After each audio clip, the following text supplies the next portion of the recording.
Game on.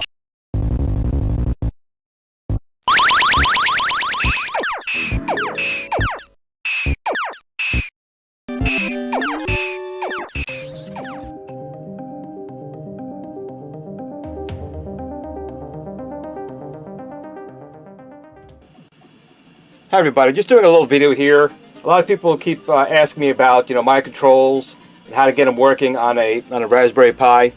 So here I do have a Raspberry Pi 3 connected to my 12-in-1 board, and you will need the 12-in-1 board because that turns my spinner and trackball from an Arcade1Up machine into one that'll interface with a PC, a Pi, or a Mac.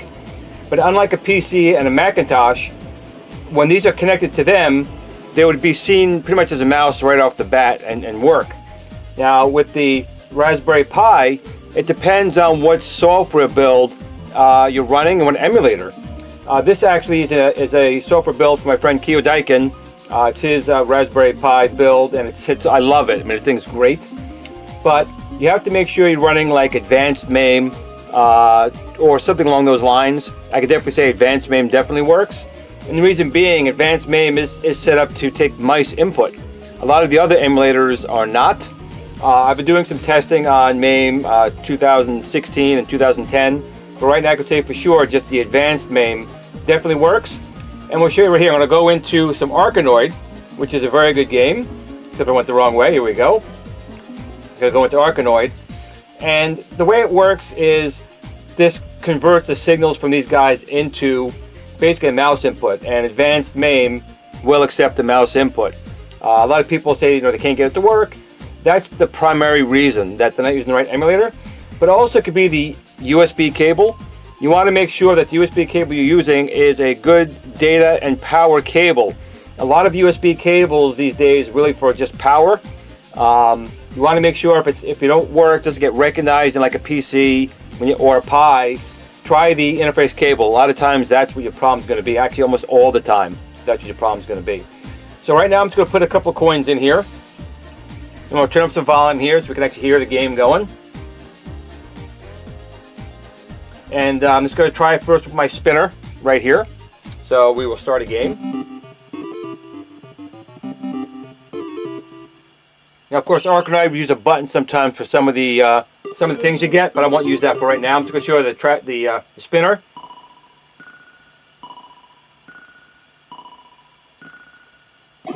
And of course, you have dip switches on the bottom. Right now, I have it set to the most sensitive. You can make adjustments down here on the spinner. And of course, also by going into the tab menu of the emulator, you can go down and change the analog controls. So you can make different sensitivity settings to your liking. Right now I'm going to go back here and let's try that game one more time because I really did bad there. I don't think I did anything. Let me see if I can do a little bit better than that. But you can see as long as you're using the right emulator on a Raspberry Pi, there's no special setup that you will need at all. Advanced MAME can work right out of the box. See if I can play this a little bit better. Oh, no. Alright, just because I make these things doesn't mean I'm good with them.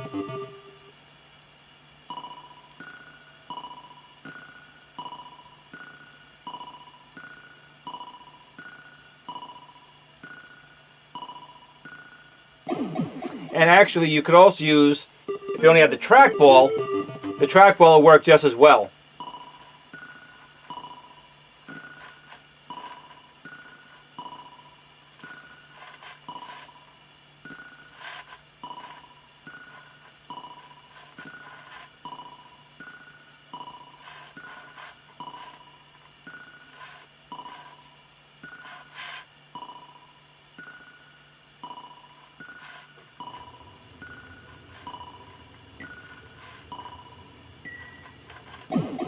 So the interface, both work at the same time, but I also wanted to talk about something else because right now my trackball has not been available on Amazon. We were making a small adjustment to it. So this is right here. I've already opened it up. This is my original trackball here. I've already opened it up. And you can see inside here we have the trackball itself, and then we have our two encoder wheels here, and then a small little wheel back here just to make sure that the trackball is, you know, able to turn smoothly. Now, one thing I want to talk about here is the new trackball we have is just got a little bit of a change to it. So I'm going to show you what that is here. So the new trackball, which should be on Amazon pretty much any time now, we just made a little adjustment to it. So if I hold it in the same direction, I'm going to take the ball out of both, just for a moment here. So you can kind of see what we changed. And it's really just the non-working encoder wheel. This is what we had obviously in the first one. It's this very small wheel. We just decided to make it a full-size one, just to give the ball a little more stability in there. You see it rolls really well. So we just found that putting a bigger roller here made a large difference. Everything else is the same in the unit, but I think you guys may, you know, like it a little bit more. Just again, we're trying to improve it a little bit, make it a little bit better. So I want to let you know that the trackball that should be available on Amazon very shortly, pretty much any day. We'll simply have this new enhancement, a larger non-working wheel. You can see here again the comparison between the two.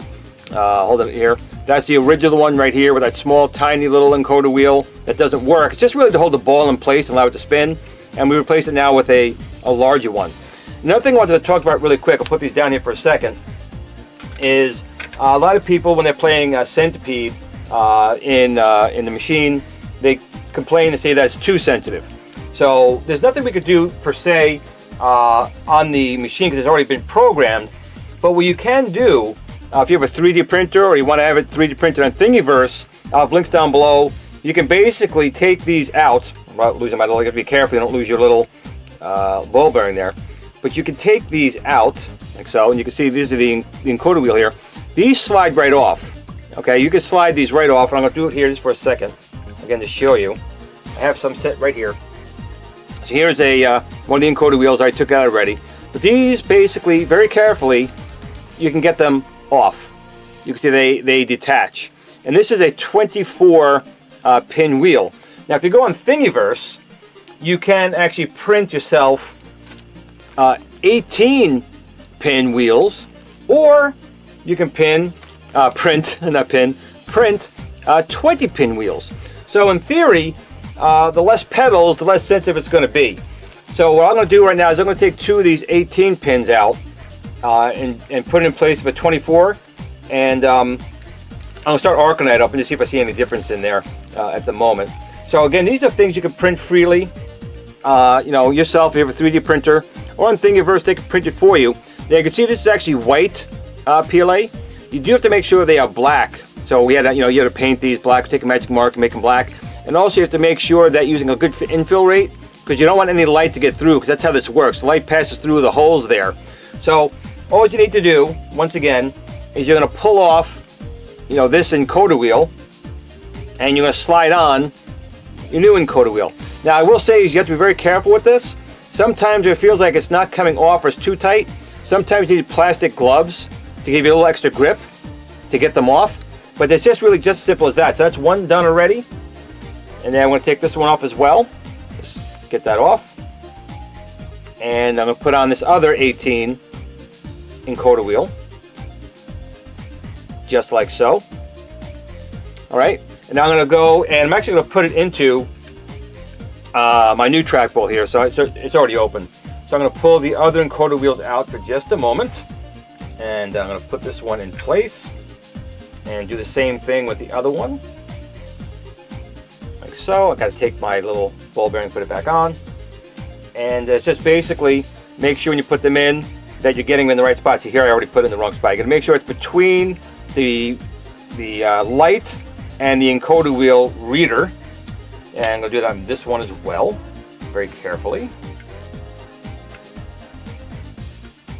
Make sure it's in the right spot. Make sure it's in all good. And I think, whoop, make a little adjustment here. Hitting something on there. You have to make sure it pushes in all the way, otherwise it may hit the encoder reader. There we go. It went in a little bit further, and that should be what I need to do. There we go. And then when you put your ball back in, like so. So I'm just going to basically unplug the trackball here and plug in, make sure my other one is actually set with my nice lights. It is. And I'm going to plug this in here. Now you also have to make sure when you're putting this in a PC, I do have to remove the jumper. I almost forgot about that. The jumper's on there if you're using an Arcade1Up, but if you're not using an Arcade1Up, you do need to remove that jumper to let it know it's being used in a PC and there's no delays in it. So I'm going to pop that right off.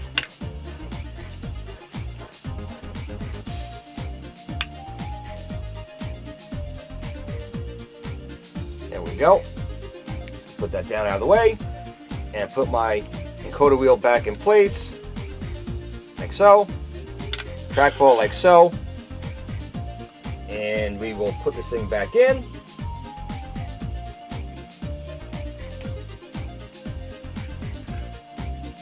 And give myself some lights there. There. Give myself a nice green light.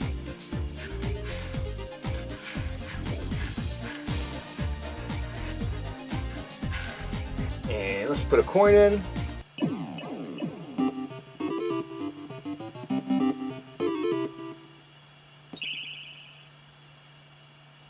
So in theory, it should be less sensitive. And I am having to turn the ball further, quite a bit further, to make it move the same direction. So for Centipede, it should make it... I'm really not good with talking and doing it at the same time. Try and concentrate.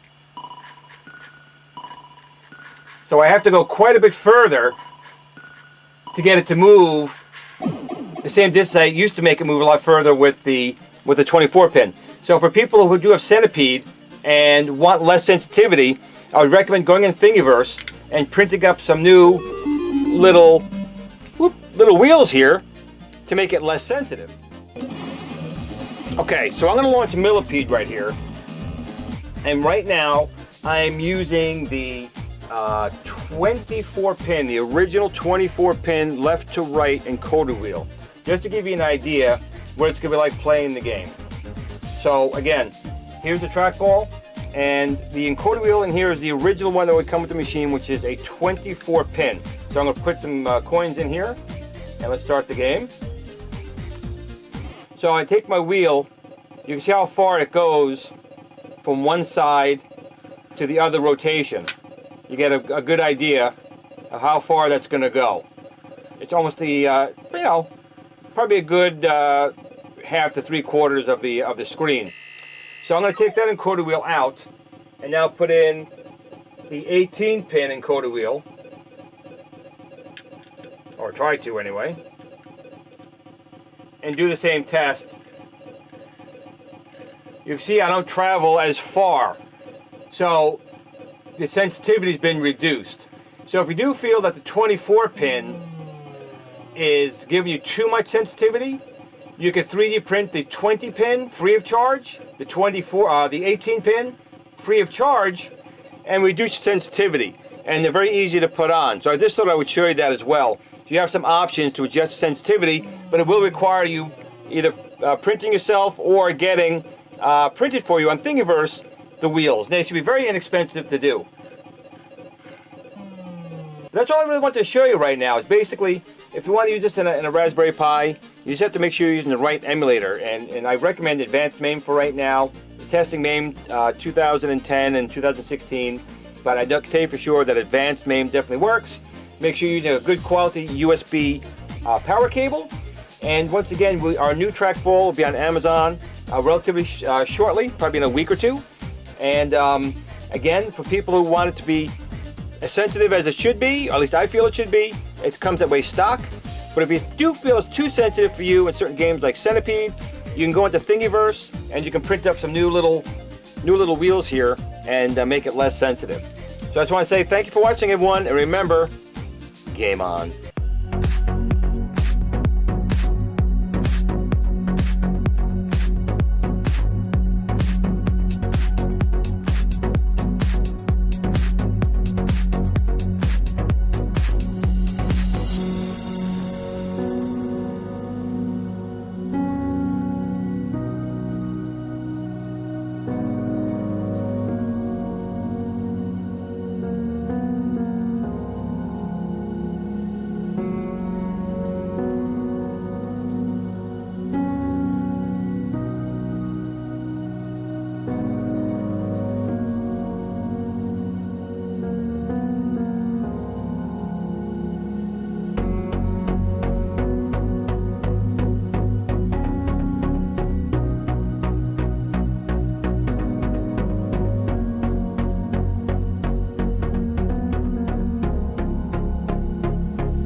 at the Tiny Arcade fan page. Remember, don't admire people too much. They'll disappoint you.